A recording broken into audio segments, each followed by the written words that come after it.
give me maybe 2 hours, then we will give you a full briefing. Okay? Tatlo yon. Yung nangyari kagabi, yung pong action namin sa articles of impeachment, and then other matters. Okay? Around 3 o'clock.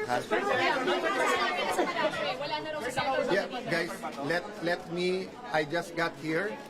I'm just getting all of the reports from 10 different people. I cannot answer your question if I do not know. Diba?